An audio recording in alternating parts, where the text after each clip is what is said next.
വീഡിയോയിലേക്ക് എല്ലാ വിദ്യാർത്ഥികൾക്കും സ്വാഗതം. SSLC ബയോളജിയിലെ അറിയാനും പ്രതികരിക്കാനും എന്നുള്ള ചാപ്റ്ററാണ് ഇന്നത്തെ വീഡിയോയിൽ ഉൾപ്പെടുത്തിയിട്ടുള്ളത്. നമ്മുടെ ചുറ്റുപാടും പലതരത്തിലുള്ള ജീവജാലങ്ങളുണ്ട്. അതായത് സസ്യങ്ങളായിട്ടും ജന്തുക്കളായിട്ടും ഒക്കെ പലതരത്തിലുള്ള ജീവജാലങ്ങൾ നമ്മുടെ ചുറ്റുപാടുമുണ്ട്. അപ്പോൾ ഈ ജീവജാലങ്ങളെല്ലാം തന്നെ അത് സസ്യങ്ങളാണെങ്കിലും ജന്തുക്കളാണെങ്കിലും ഒക്കെ നമ്മുടെ ചുറ്റുപാടിൽ നിന്നും പല കാര്യങ്ങളും അറിയുന്നുണ്ട്. അതിനോടൊക്കെ തന്നെ പല രീതിയിലും പ്രതികരിക്കുന്നുണ്ട്. ഈ രണ്ട് കാര്യങ്ങളാണ് ഈ ഒരു പാഠഭാഗത്തിൽ ഉൾപ്പെടുത്തിയിട്ടുള്ളത്. അതായത് ജീവജാലങ്ങൾ എങ്ങനെയാണ് ചുറ്റുപാടുമുള്ള കാര്യങ്ങൾ അറിയുന്നതും അതിനോട് പ്രതികരിക്കുന്നതും. ഈ കാര്യങ്ങളാണ് ഈ ഒരു പാഠഭാഗത്തിൽ നമ്മൾ ഡിസ്കസ് ചെയ്യുന്നത്. നമ്മൾ പുറകിൽ നിന്ന് ഒരാൾ തട്ടിയെന്ന് വിചാരിക്കുക, നമ്മൾ തിരിഞ്ഞു നോക്കില്ലേ? അതുപോലെ തന്നെ ഒരു ചൂടുള്ള വസ്തുവിൽ നമ്മുടെ കൈ തട്ടിയെന്ന് വിചാരിക്കുക, നമ്മൾ അറിയാണ്ട് കൈ പെട്ടെന്ന് പിറകോട്ട് വലിക്കും. അതുപോലെ നമ്മൾ വിശന്നിരിക്കുന്ന സമയത്ത് കുറേ ഭക്ഷണം നമ്മുടെ മുന്നിൽ കണ്ടു എന്ന് വിചാരിക്കുക, നമ്മുടെ വായിൽ സലൈവേഷൻ അല്ലെങ്കിൽ ഉമിനീര് ഉൽപ്പാദിപ്പിക്കും. അപ്പോൾ നമ്മുടെ ചുറ്റുപാടും നടക്കുന്ന സ്റ്റിമുലൈ അഥവാ ഉദ്ദീപനങ്ങളുടെ ഫലമായിട്ട് നമ്മുടെ ശരീരം അതിനോട് പ്രതികരിക്കുന്നുണ്ട് അല്ലെങ്കിൽ റെസ്പോണ്ട് ചെയ്യുന്നുണ്ട്. ഓക്കെ, അപ്പോൾ എങ്ങനെയാണ് നമ്മുടെ ചുറ്റുപാട് നടക്കുന്ന ഓരോ കാര്യങ്ങളോടും നമ്മുടെ ശരീരം റെസ്പോണ്ട് ചെയ്യുന്നത് അല്ലെങ്കിൽ പ്രതികരിക്കുന്നത്, ഓരോ കാര്യങ്ങളും അറിഞ്ഞ് എങ്ങനെയാണ് അതിനോട് പ്രതികരിക്കുന്നത് എന്നുള്ള കാര്യമാണ് ഈ ഒരു പാഠഭാഗത്തിൽ നമുക്ക് ഡിസ്കസ് ചെയ്യാനുള്ളത്. അപ്പോൾ ആദ്യം നമുക്ക് പഠിക്കാനുള്ളത് ഈ ചാപ്റ്ററിലെ ആദ്യത്തെ ടോപ്പിക് എന്ന് പറയുന്നത് ഉദ്ദീപനങ്ങളാണ്. അപ്പോൾ എന്താണ് ഉദ്ദീപനങ്ങൾ എന്ന് നോക്കാം. ഉദ്ദീപനങ്ങൾ എന്ന് പറഞ്ഞിട്ടുണ്ടെങ്കിൽ സ്റ്റിമുലൈ, ഉദ്ദീപനങ്ങൾ അഥവാ സ്റ്റിമുലൈ എന്താണെന്ന് നോക്കാം. SSLC ഇംഗ്ലീഷ് മീഡിയം വിദ്യാർത്ഥികൾക്കും മലയാളം മീഡിയം വിദ്യാർത്ഥികൾക്കും വളരെ ലളിതമായ രീതിയിൽ പഠിക്കാൻ പറ്റുന്ന തരത്തിലാണ് നമ്മുടെ ചാനലിൽ ഓരോ വീഡിയോകളും അപ്ലോഡ് ചെയ്യുന്നത്. അപ്പോൾ ചാനൽ ഇതുവരെ സബ്സ്ക്രൈബ് ചെയ്തിട്ടില്ലെങ്കിൽ താഴെയുള്ള സബ്സ്ക്രൈബ് ബട്ടൺ ഒന്ന് ക്ലിക്ക് ചെയ്ത് തൊട്ടടുത്തുള്ള ബെൽ ഐക്കൺ കൂടി ഒന്ന് എനേബിൾ ചെയ്യുക.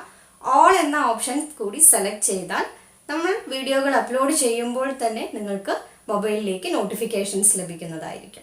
അപ്പോൾ നമുക്ക് ആദ്യത്തെ ടോപ്പിക് ഒന്ന് നോക്കാം. ഫസ്റ്റ് ടോപ്പിക് ഈസ് സ്റ്റിമുലൈ അഥവാ ഉദ്ദീപനങ്ങൾ. എന്താണ് ഉദ്ദീപനങ്ങൾ എന്ന് നോക്കാം. ഉദ്ദീപനങ്ങൾക്ക് ഇംഗ്ലീഷിൽ പറയുന്നത് സ്റ്റിമുലൈ എന്നാണ്. അപ്പോൾ ഉദ്ദീപനങ്ങൾ എന്ന് പറഞ്ഞിട്ടുണ്ടെങ്കിൽ ജീവികളിൽ പ്രതികരണങ്ങൾക്ക് കാരണമാകുന്ന പ്രേരണകളെ ഉദ്ദീപനങ്ങൾ എന്ന് പറയാം. ഒരിക്കൽ കൂടി പറയാം, ജീവികളിൽ പ്രതികരണങ്ങൾക്ക് കാരണമാകുന്ന പ്രേരണകളെ ഉദ്ദീപനങ്ങൾ എന്ന് പറയാം. The senses that evoke responses in organisms are called stimuli. അപ്പോൾ ഒരു എക്സാമ്പിൾ വെച്ച് നമുക്ക് പറയാം. ഇപ്പോൾ നമ്മുടെ മുന്നിൽ ഒരുപാട് ഭക്ഷണം ഉണ്ടെന്ന് വിചാരിക്കുക. ഓക്കെ, ഒരു ടേബിളിൽ ഒരുപാട് ഭക്ഷണം നിരത്തി വെച്ചിട്ടുണ്ടെന്ന് വിചാരിക്കുക. അപ്പോൾ അതിന് നമ്മുടെ ശരീരം റെസ്പോണ്ട് ചെയ്യും അല്ലെങ്കിൽ പ്രതികരിക്കും. എങ്ങനെയാണ് പ്രതികരിക്കുക? നമ്മുടെ വായിൽ ഉമിനീര് പ്രൊഡ്യൂസ് ചെയ്യും, അല്ലേ? സലൈവ പ്രൊഡ്യൂസ് ചെയ്യും നമ്മുടെ വായിൽ. അപ്പോൾ ഇവിടെ ഉണ്ടായിട്ടുള്ള പ്രതികരണം എന്ന് പറയുന്നത് ഫോർമേഷൻ ഓഫ് സലൈവ അല്ലെങ്കിൽ ഉമിനീരുണ്ടായി എന്നുള്ളതാണ് ഇവിടെ ഉണ്ടായിട്ടുള്ള പ്രതികരണം. അപ്പോൾ ഇവിടെ ഉണ്ടായിട്ടുള്ള ഉദ്ദീപനം അല്ലെങ്കിൽ സ്റ്റിമുലൈ എന്ന് പറയുന്നത് മുന്നിലുള്ള ഭക്ഷണമാണ്. ഓക്കെ, അപ്പോൾ ഒരിക്കൽ കൂടി പറയാം, ജീവികളിൽ പ്രതികരണങ്ങൾക്ക് കാരണമാകുന്ന പ്രേരണകളെ ഉദ്ദീപനങ്ങൾ എന്നു പറയാം. The senses that evoke responses in organisms are called stimuli. Okay, ഇനി നമുക്ക് ഈ ഉദ്ദീപനങ്ങൾക്ക് ഉദാഹരണങ്ങളൊന്ന് നോക്കാം. ഇവിടെ ആദ്യം കൊടുത്തിട്ടുള്ളത് തേഴ്സ്റ്റ് അഥവാ ദാഹം. അടുത്ത ഉദാഹരണം ടേസ്റ്റ് അഥവാ രുചി. ഇതൊക്കെ എന്താണ്? ഉദ്ദീപനങ്ങളാണ്. സ്മെൽ, അല്ലേ? സ്മെല്ല് അല്ലെങ്കിൽ മണം, അതൊരു ഉദ്ദീപനമാണ് അല്ലെങ്കിൽ ഒരു സ്റ്റിമുലൈ ആണ്. ഹങ്കർ അഥവാ വിശപ്പ്, അതൊരു ഉദ്ദീപനമാണ്. ദെൻ ടച്ച് അഥവാ സ്പർശം, അതൊരു സ്റ്റിമുലൈ അഥവാ ഉദ്ദീപനങ്ങൾക്ക് ഉദാഹരണമാണ്, അല്ലേ? എങ്ങനെയാണ് ടച്ച് അല്ലെങ്കിൽ സ്പർശം ഒരു ഉദാഹരണമായി പറയുന്നത് നമുക്കൊന്ന് നോക്കാം. അതായത് പുറമേ നിന്നും നമ്മളെ ഒരാൾ തട്ടുകയാണ് അല്ലെങ്കിൽ ഒന്ന് പുറമേ നിന്ന് അടിക്കുകയാണ്, അല്ലേ? അതവിടെ എന്തായി വന്നു? സ്റ്റിമുലൈ ആയിട്ട് വന്നു അല്ലെങ്കിൽ ഒരു ഉദ്ദീപനമായിട്ട് വന്നു. ആ ഒരു സ്റ്റിമുലൈൻ്റെ ഫലമായിട്ടാണ് നമ്മൾ പ്രതികരിക്കുന്നത്, അല്ലേ? നമ്മൾ തിരിഞ്ഞു നോക്കുക, അല്ലെങ്കിൽ നമ്മൾ അതിനോട് പ്രതികരിക്കുന്നത് ആ ഉണ്ടായിട്ടുള്ള ഒരു ഉദ്ദീപനം അല്ലെങ്കിൽ സ്റ്റിമുലൈന്റെ ഫലമായിട്ടാണ്, അല്ലേ? അതുപോലെ തന്നെ ഇവിടെ തേഴ്സ്റ്റ് അഥവാ ദാഹം. ഓക്കെ, ദാഹം എന്ന് പറയുന്നത് ഒരു ഉദ്ദീപനമാണ്, അല്ലേ? അതിനോട് നമ്മൾ എങ്ങനെ പ്രതികരിക്കും? നമ്മൾ വെള്ളം കുടിക്കും. അതുപോലെ തന്നെ ടേസ്റ്റ്. അപ്പോൾ ടേസ്റ്റ് എന്ന് പറയുന്ന ഉദ്ദീപനം വരുമ്പോൾ നമ്മൾ ഭക്ഷണം നന്നായിട്ട് കഴിക്കും, അല്ലേ? അപ്പോൾ ഒരിക്കൽ കൂടി പറയാം, ഉദ്ദീപനങ്ങൾ എന്ന് പറഞ്ഞിട്ടുണ്ടെങ്കിൽ എന്താണെന്ന് ഒരിക്കൽ കൂടി പറയാം. ജീവജാലങ്ങളിൽ പ്രതികരണങ്ങൾക്ക് കാരണമാകുന്ന പ്രേരണകളെ ഉദ്ദീപനങ്ങൾ എന്ന് പറയാം. The senses that evoke responses in organisms are called as stimuli. അതിന് എക്സാമ്പിൾ കൂടി പഠിക്കാം. അപ്പോൾ ഇതിന് എക്സാമിന് ഈ ഒരു ക്വസ്റ്റ്യൻ ചോദിക്കാറുണ്ട്. സ്റ്റിമുലൈ എന്താണെന്നും അതിന് എക്സാമ്പിൾസ് കൂടി ഒന്ന് പഠിച്ചു വെക്കാം. അപ്പോൾ നമ്മൾ ഉദ്ദീപനങ്ങൾ എന്താണെന്ന് പറഞ്ഞു. പ്രധാനമായും 2 തരത്തിലുള്ള ഉദ്ദീപനങ്ങളുണ്ട്. ആദ്യത്തേത് ബാഹ്യ ഉദ്ദീപനം, അടുത്തത് ആന്തര ഉദ്ദീപനം. ബാഹ്യ ഉദ്ദീപനം എന്ന് പറഞ്ഞിട്ടുണ്ടെങ്കിൽ ശരീരത്തിന്റെ പുറമേ നടക്കുന്ന അല്ലെങ്കിൽ പുറമേ നിന്നുണ്ടാവുന്ന ഉദ്ദീപനമാണ് ബാഹ്യ ഉദ്ദീപനം. അതിനെ നമുക്ക് ഇംഗ്ലീഷിൽ എക്സ്റ്റേണൽ സ്റ്റിമുലൈ എന്ന് പറയാം. ആന്തര ഉദ്ദീപനം എന്ന് പറഞ്ഞിട്ടുണ്ടെങ്കിൽ നമ്മുടെ ശരീരത്തിന് ഉള്ളിലുണ്ടാവുന്ന സ്റ്റിമുലൈ അല്ലെങ്കിൽ നമ്മുടെ ശരീരത്തിന് അകത്തുണ്ടാവുന്ന ഉദ്ദീപനമാണ്. അതിനെ നമുക്ക് ഇന്റേണൽ സ്റ്റിമുലൈ എന്ന് പറയാം. ഒരിക്കൽ കൂടി പറയാം, 2 തരത്തിലുള്ള ഉദ്ദീപനങ്ങളുണ്ട്. നമ്മുടെ ശരീരത്തിന്റെ പുറമേ നിന്നാണ് ഉദ്ദീപനങ്ങൾ ഉണ്ടാവുന്നതെങ്കിൽ അത്തരം ഉദ്ദീപനങ്ങളെ ബാഹ്യ ഉദ്ദീപനം അഥവാ എക്സ്റ്റേണൽ സ്റ്റിമുലൈ എന്ന് പറയാം. ഇനി അടുത്തത് നോക്കുക, ആന്തര ഉദ്ദീപനം. അതായത് നമ്മുടെ ശരീരത്തിനകത്താണ് ഈ ഒരു സ്റ്റിമുലൈ അല്ലെങ്കിൽ ഉദ്ദീപനങ്ങൾ ഉണ്ടാവുന്നതെങ്കിൽ അത്തരം ഉദ്ദീപനങ്ങളെ ആന്തര ഉദ്ദീപനങ്ങൾ അല്ലെങ്കിൽ ഇന്റേണൽ സ്റ്റിമുലൈ എന്ന് പറയാം. ഇനി നമുക്ക് ഇതിന് രണ്ടിനും ഉദാഹരണങ്ങൾ കൂടി ഒന്ന് നോക്കാം. ബാഹ്യ ഉദ്ദീപനം അഥവാ എക്സ്റ്റേണൽ സ്റ്റിമുലൈക്ക് എക്സാമ്പിൾ ആണ് സ്പർശം, അതുപോലെ ശബ്ദം. ഓക്കെ, സ്പർശം എന്ന് പറഞ്ഞിട്ടുണ്ടെങ്കിൽ ടച്ച്, അല്ലേ? സ്പർശനം നമ്മുടെ ടച്ച്. അടുത്തത് ശബ്ദം, സൗണ്ട്. രണ്ടാമത്തത് ആന്തര ഉദ്ദീപനം, അതായത് നമ്മുടെ ശരീരത്തിനകത്തു നിന്നുണ്ടാകുന്ന ഉദ്ദീപനം. അതിന് എക്സാമ്പിൾ നോക്കാം. തേഴ്സ്റ്റ്, ദാഹം, അല്ലേ? ദാഹം നമ്മുടെ ശരീരത്തിനകത്തു നിന്നല്ലേ ഉണ്ടാവുന്നത്. അതിന്റെ ഫലമായിട്ട് നമ്മൾ പ്രതികരിക്കും. എങ്ങനെ? നമ്മൾ വെള്ളം കുടിക്കും, അല്ലേ? അടുത്തത് ഹങ്കർ അഥവാ വിശപ്പ്. അപ്പോൾ ഈ ഒരു ചോദ്യം പ്രധാനപ്പെട്ട ചോദ്യമാണ്. അതായത് ആന്തര ഉദ്ദീപനത്തിനും അതുപോലെ തന്നെ ബാഹ്യ ഉദ്ദീപനത്തിനും ഉദാഹരണങ്ങൾ കൂടി പഠിച്ചു വയ്ക്കാം. ഇത്തരം സ്റ്റിമുലൈനെ നമ്മുടെ ശരീരത്തിലേക്ക് സ്വീകരിക്കാൻ നമ്മുടെ ശരീരത്തിൽ പല തരത്തിലുള്ള കോശങ്ങൾ പ്രസന്റ് ആണ്. ഓക്കെ, അപ്പോൾ അത്തരം കോശങ്ങളെ അല്ലെങ്കിൽ അത്തരം സെൽസിനെ ഗ്രാഹികൾ അഥവാ റിസപ്റ്റേഴ്സ് എന്ന് പറയാം. ഒരിക്കൽ കൂടി പറയാം, പലതരത്തിലുള്ള ഉദ്ദീപനങ്ങൾ ഉണ്ടെന്ന് നമ്മൾ പറഞ്ഞു, അല്ലേ? അപ്പോൾ ഇത്തരം ഉദ്ദീപനങ്ങളെ സ്വീകരിക്കുന്നതിനായിട്ട് നമ്മുടെ ശരീരത്തിൽ കാണുന്ന പ്രത്യേകതരം സെൽസ് അല്ലെങ്കിൽ പ്രത്യേകതരം കോശങ്ങൾ നമ്മുടെ ശരീരത്തിലുണ്ട്. അവയെ നമുക്ക് എന്ത് പറയാം? ഗ്രാഹികൾ എന്ന് പറയാം. അവയെ നമുക്ക് ഗ്രാഹികൾ അഥവാ റിസപ്റ്റേഴ്സ് എന്ന് പറയാം. ഗ്രാഹികൾ അഥവാ റിസപ്റ്റേഴ്സ് കാണുന്നത് പഞ്ചേന്ദ്രിയങ്ങളിലാണ്. പഞ്ചേന്ദ്രിയങ്ങളിലാണ് കൂടുതലായിട്ട് കാണപ്പെടുന്നത്. മറ്റു ചില ഭാഗങ്ങളിൽ കൂടി ഗ്രാഹികൾ കാണപ്പെടുന്നുണ്ട്. അപ്പോൾ പഞ്ചേന്ദ്രിയങ്ങൾ എന്ന് പറഞ്ഞാൽ എന്തായിരുന്നു? സെൻസ് ഓർഗാൻസ്, അല്ലേ? ഏതൊക്കെയായിരുന്നു സെൻസ് ഓർഗാൻസ്? ചെവി, മൂക്ക്, ത്വക്ക്, നാവ്, കണ്ണ്, അല്ലേ? സെൻസ് ഓർഗാൻസ് എന്ന് പറയുമ്പോൾ ear, nose, skin, tongue, eye, ഇവയാണ് നമ്മുടെ സെൻസ് ഓർഗാൻസ് അഥവാ പഞ്ചേന്ദ്രിയങ്ങൾ. അപ്പോൾ ഇവയിലാണ് റിസപ്റ്റേഴ്സ് അഥവാ ഈ ഒരു ഉദ്ദീപനങ്ങളെ സ്വീകരിക്കാൻ ആവശ്യമായിട്ടുള്ള കോശങ്ങൾ കാണുന്നത്. എങ്ങനെയാണെന്ന് നോക്കാം. പുറമേന്ന് ശബ്ദം വരിക എന്ന് വിചാരിക്കുക, ശബ്ദം. അപ്പോൾ ഈ ശബ്ദം എന്നുള്ളത് ഒരു ഉദ്ദീപനമാണ്. ആ ഉദ്ദീപനത്തെ സ്വീകരിക്കാൻ ആവശ്യമായിട്ടുള്ള റിസപ്റ്റർ അഥവാ ഗ്രാഹികൾ. പുറമേന്ന് ഒരു ശബ്ദം വരുന്നു, ആ ശബ്ദം ഒരു ഉദ്ദീപനമാണ്, അല്ലേ? ആ ഒരു ഉദ്ദീപനത്തെ സ്വീകരിക്കാൻ ആവശ്യമായിട്ടുള്ള ഗ്രാഹികൾ എവിടെ ആയിരിക്കും കാണുക? ചെവിയിലായിരിക്കും, അല്ലേ? അതുപോലെ പുറമേന്ന് നല്ലൊരു സ്മെല്ല് വരിക എന്ന് വിചാരിക്കുക, അതൊരു ഉദ്ദീപനമാണ്, സ്മെല്ല്, അല്ലേ? ആ ഒരു ഉദ്ദീപനത്തെ സ്വീകരിക്കാൻ ആവശ്യമായിട്ടുള്ള ഗ്രാഹികൾ എവിടെയായിരിക്കും കാണുന്നത്? നമ്മുടെ മൂക്കിലാണ്, നോസിലാണ്, അല്ലേ? അതുപോലെ തന്നെ പുറമേ നിന്ന് നല്ല ലൈറ്റ് വരികയാണ്, ലൈറ്റ്. അപ്പോൾ അതും ഒരു ഉദ്ദീപനാണ്, ലൈറ്റ് എന്ന് പറയുന്നത്.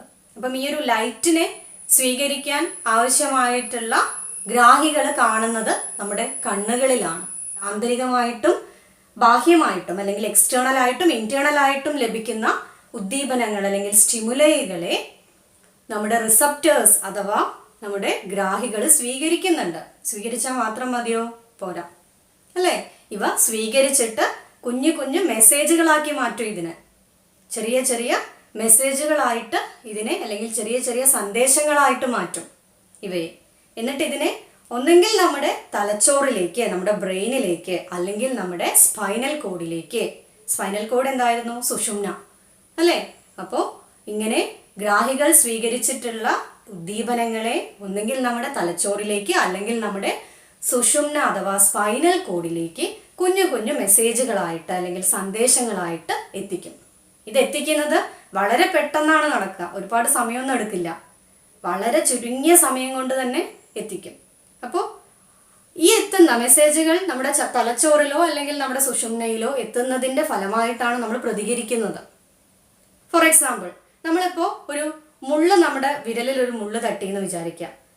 ഓക്കെ, അപ്പോൾ ആ മുള്ള് തട്ടി എന്നുള്ളതൊരു മെസ്സേജായിട്ട് നമ്മുടെ കയ്യിലൂടെ പെട്ടെന്ന്, വളരെ പെട്ടെന്ന് പാസ് ചെയ്ത് നമ്മുടെ തലച്ചോറിൽ എത്തിക്കും. അത് മുള്ള് തട്ടിന്ന്. അപ്പോൾ അതിനോട് നമ്മൾ പ്രതികരിക്കുക എങ്ങനെയാണ്? തട്ടിയ ഉടനെ നമ്മൾ കൈ വലിക്കും, അല്ലേ? അപ്പോൾ ആ ഒരു മെസ്സേജ് എത്തുന്നതിൻ്റെ ഫലമായിട്ട് നമ്മൾ പ്രതികരിക്കുകയാണ്, അല്ലെങ്കിൽ അവിടെ ഒരു റെസ്പോൺസ് ഉണ്ടാവുകയാണ്. എങ്ങനെയാണ് ചെയ്തത്? കൈ പെട്ടെന്ന് വലിച്ചു. അതുപോലെ തന്നെയാണ് ചെവിയുടെ കാര്യം, അല്ലേ? ശബ്ദത്തിൻ്റെ കാര്യം. പുറമേ നിന്നൊരു ശബ്ദം എത്തി, ഗ്രാഹികൾ അതിനെ സ്വീകരിച്ചു, അത് ചെറിയ ചെറിയ മെസ്സേജുകളാക്കി വളരെ പെട്ടെന്ന് തന്നെ നമ്മുടെ തലച്ചോറിലേക്ക് എത്തിക്കുന്നുണ്ട്. അപ്പോൾ നമുക്ക് കേൾവി സാധ്യമാകുന്നുണ്ട്. എല്ലാ കാര്യങ്ങളും നടക്കുന്നത് ഈ ഒരു ഉദ്ദീപനങ്ങൾ ഗ്രാഹികൾ സ്വീകരിച്ച മെസ്സേജുകളാക്കി മാറ്റി സ്പൈനൽ കോഡിലേക്കും നമ്മുടെ ബ്രെയിനിലേക്കും എത്തിക്കുന്നതിൻ്റെ ഫലമായിട്ടാണ്. അപ്പോൾ അവിടെ എത്തി മെസ്സേജുകൾ നമ്മുടെ സ്പൈനൽ കോഡിലോ ബ്രെയിനിലോ എത്തിക്കഴിഞ്ഞാൽ അത് അവിടെ അങ്ങ് നിൽക്കില്ല മെസ്സേജ്. അപ്പോൾ പെട്ടെന്ന് ഒരു സിഗ്നൽ ഫോം ചെയ്തിട്ട് എങ്ങനെയാണ് അതിനോട് പ്രതികരിക്കേണ്ടത് എന്നുള്ള സിഗ്നൽ ആ ഒരു ഭാഗത്ത് എത്തിക്കും. ഓക്കെ, ഇപ്പം മുള്ള് നമ്മുടെ കയ്യിലാണ് മുള്ള് നിറച്ചത് എന്ന് വിചാരിക്കുക. അപ്പോൾ അവിടേക്ക് തിരിച്ചൊരു സിഗ്നൽ എത്തിക്കും, നമ്മുടെ തലച്ചോറിൽ നിന്നും തിരിച്ചൊരു സിഗ്നൽ ആ മുള്ളു കുത്തിയ ഭാഗത്തേക്ക് എത്തിക്കും. അപ്പോൾ നമ്മൾ പെട്ടെന്ന് തന്നെ കൈവലിക്കും. അപ്പോൾ നമ്മളിപ്പോൾ പറഞ്ഞ ബ്രെയിൻ, സുഷുമ്ന അല്ലെങ്കിൽ സ്പൈനൽ കോഡ്, അതുപോലെ തന്നെ ഈ മെസ്സേജുകളെയൊക്കെ എത്തിക്കുന്ന നെർവ്സ് അഥവാ നാഡികൾ, ഇവയെല്ലാം കൂടി ചേർന്നിട്ടുള്ളതാണ് നമ്മുടെ നാഡീ വ്യവസ്ഥ അഥവാ നെർവസ് സിസ്റ്റം. നാഡീ വ്യവസ്ഥ അഥവാ നമ്മുടെ നെർവസ് സിസ്റ്റം. അപ്പോൾ ഈ ഒരു നെർവസ് സിസ്റ്റം അല്ലെങ്കിൽ നാഡീ വ്യവസ്ഥയ്ക്ക് എന്തെങ്കിലും തകരാറ് സംഭവിച്ചാൽ നമുക്ക് പുറമേ നടക്കുന്ന കാര്യങ്ങൾ അല്ലെങ്കിൽ നമ്മുടെ ശരീരത്തിനകത്ത് നടക്കുന്ന പല കാര്യങ്ങളും നമുക്ക് അറിയാൻ സാധിക്കില്ല. അപ്പോൾ ഇനി നമ്മൾ പറയുന്നത് നമ്മുടെ നാഡീ വ്യവസ്ഥ എങ്ങനെയാണ്, അതുപോലെ തന്നെ നമ്മുടെ നെർവസ് സിസ്റ്റത്തിൻ്റെ ഭാഗങ്ങൾ ഏതൊക്കെയാണ് എന്നുള്ള കാര്യമൊക്കെയാണ് നമ്മൾ ഇനി പറയാൻ പോകുന്നത്. നമ്മുടെ ശരീരത്തിന് പുറമേ ആണെങ്കിലും അല്ലെങ്കിൽ നമ്മുടെ ശരീരത്തിന് അകത്താണെങ്കിലും നടക്കുന്ന പല പ്രവർത്തനങ്ങളെയും കൺട്രോൾ ചെയ്യുന്നതും കോർഡിനേറ്റ് ചെയ്യുന്നതും നമ്മുടെ നെർവസ് സിസ്റ്റമാണ്. ഓക്കെ, അപ്പോൾ നമ്മുടെ നെർവസ് സിസ്റ്റത്തിന് എന്തെങ്കിലും അല്ലെങ്കിൽ നമ്മുടെ നാഡീ വ്യവസ്ഥയ്ക്ക് എന്തെങ്കിലും ഒരു തകരാറ് സംഭവിച്ചു കഴിഞ്ഞാൽ നമുക്ക് നമ്മുടെ ശരീരത്തിന് പുറമേ നടക്കുന്നതും അതുപോലെ തന്നെ ശരീരത്തിനുള്ളിൽ നടക്കുന്നതുമായിട്ടുള്ള കാര്യങ്ങളൊന്നും നമുക്ക് അറിയാൻ സാധിക്കില്ല. അതായത് നമ്മുടെ നാഡീവ്യവസ്ഥ തകരാറായി കഴിഞ്ഞാൽ കൺട്രോൾ ആൻഡ് കോർഡിനേഷൻ, അതായത് നിയന്ത്രണവും ഏകോപനവും ആ പ്രക്രിയകളെല്ലാം നമുക്ക് നഷ്ടമാവും. അപ്പോൾ നമ്മുടെ ശരീരത്തിൽ നടക്കുന്ന ഓരോ പ്രവർത്തനങ്ങളെയും അറിയാൻ സഹായിക്കുന്നത് നമ്മുടെ നാഡീവ്യവസ്ഥയാണ്.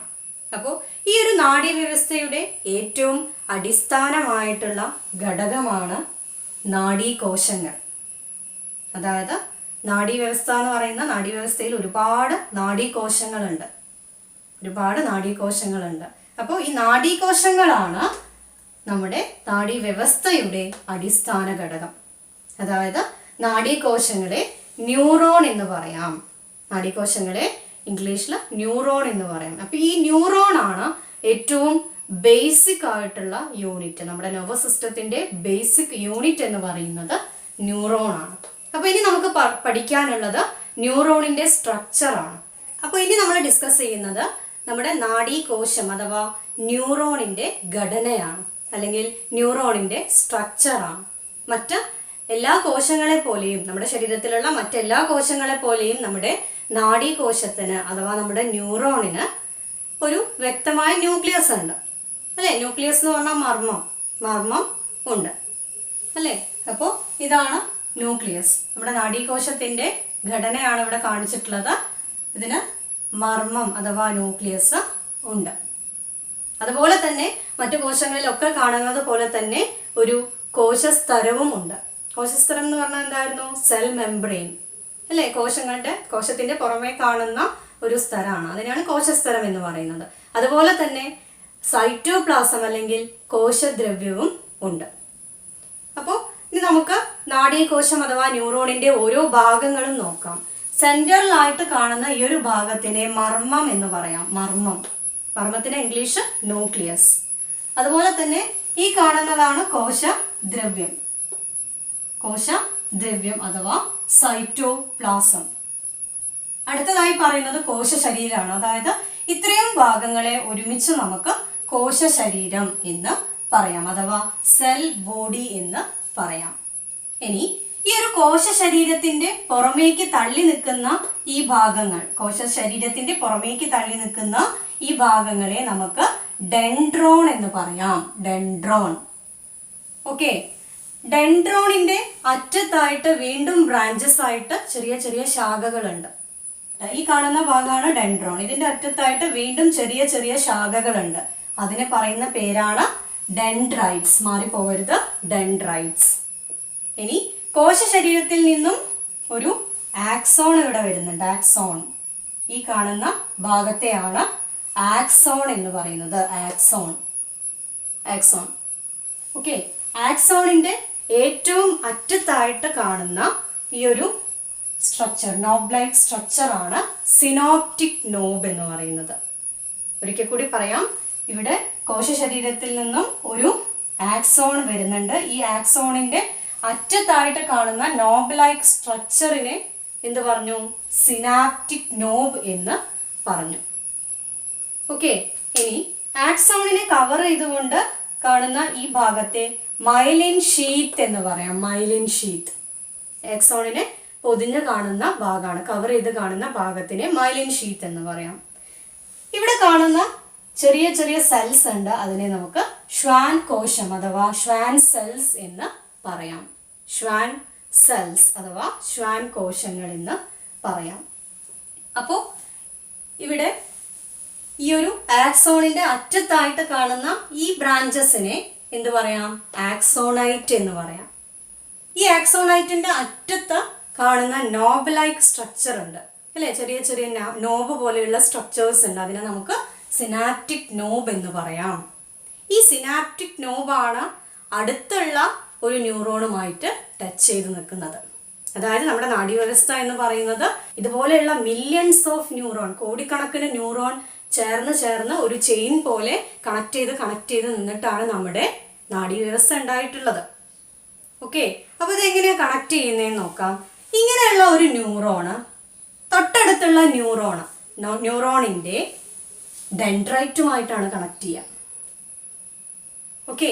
അതായത് ഒരു ന്യൂറോൺ, അത് കഴിഞ്ഞ് അടുത്ത ന്യൂറോൺ കണക്ട് ചെയ്ത് നിൽക്കുന്നുണ്ട്. അപ്പോൾ ഇവിടെ നിൽക്കുന്നത് തൊട്ടടുത്തുള്ള ന്യൂറോണിന്റെ ഈ ഭാഗങ്ങളാണ് ഇവിടെ കണക്ട് ചെയ്യുക. ഈ ഡെൻഡ്രൈറ്റ് എന്ന് പറഞ്ഞ ഭാഗമില്ലേ, ആ ഭാഗങ്ങളാണ് ഈ ഒരു സിനാപ്റ്റിക് നോബിന്റെ അവിടെ വന്ന് കണക്ട് ചെയ്യുന്നത്. ഓക്കെ. അതായത് ഈ ഒരു ന്യൂറോണിന്റെ സിനാപ്റ്റിക് നോബ് തൊട്ടടുത്ത് കിടക്കുന്ന ന്യൂറോണിന്റെ ഡെൻഡ്രൈറ്റ്സുമായിട്ട്, അതായത് ഈ ഭാഗവുമായിട്ടാണ് കണക്ട് ചെയ്യുന്നത്. ഇതാണ് ഡെൻഡ്രൈറ്റ്സ് അല്ലേ. അങ്ങനെ ചെയിനായിട്ട് കോടിക്കണക്കിന് ന്യൂറോൺസ് കൂടി ചേർന്നിട്ടുള്ളതാണ് നമ്മുടെ നാഡീവ്യവസ്ഥ. ഇനി നമുക്ക് പഠിക്കാനുള്ളത് ഈ ഓരോ ഭാഗങ്ങളുടെയും ധർമ്മങ്ങളാണ്. നമ്മളിപ്പോൾ മാർക്ക് ചെയ്ത് കാണിച്ചിട്ടുള്ള ഓരോ ഭാഗങ്ങളുടെയും ഫങ്ഷൻസ് ആണ് ഇനി നമുക്ക് പഠിക്കാനുള്ളത്. ഇത് പഠിക്കുമ്പോൾ ശ്രദ്ധിക്കുക, ഡയഗ്രാം വരയ്ക്കാൻ ലാബിൽ ചെയ്യാൻ പഠിക്കണം. അതുപോലെ തന്നെ ഓരോ ഭാഗങ്ങൾ ഏതൊക്കെയാണെന്ന് മനസ്സിലാക്കുക, അതിൻ്റെ ധർമ്മങ്ങളും പഠിക്കുക. ഈ ക്വസ്റ്റ്യൻ വളരെ പ്രധാനപ്പെട്ട, പലതവണ റിപ്പീറ്റ് ചെയ്ത് ചോദിച്ചിട്ടുള്ള ഒരു ക്വസ്റ്റ്യനാണ്. അപ്പോൾ ഇന്നത്തെ ക്ലാസ് നിങ്ങൾക്ക് യൂസ്ഫുൾ ആയെന്ന് കരുതുന്നു. ഇതിൻ്റെ ബാക്കി ഭാഗം വളരെ പെട്ടെന്ന് തന്നെ അപ്ലോഡ് ചെയ്യുന്നതായിരിക്കും. ക്ലാസ് നിങ്ങൾക്ക് യൂസ്ഫുൾ ആയെങ്കിൽ നിങ്ങളുടെ ഫ്രണ്ട്സിന് കൂടി ഒന്ന് ഷെയർ ചെയ്യുക. Thank you all for watching this video.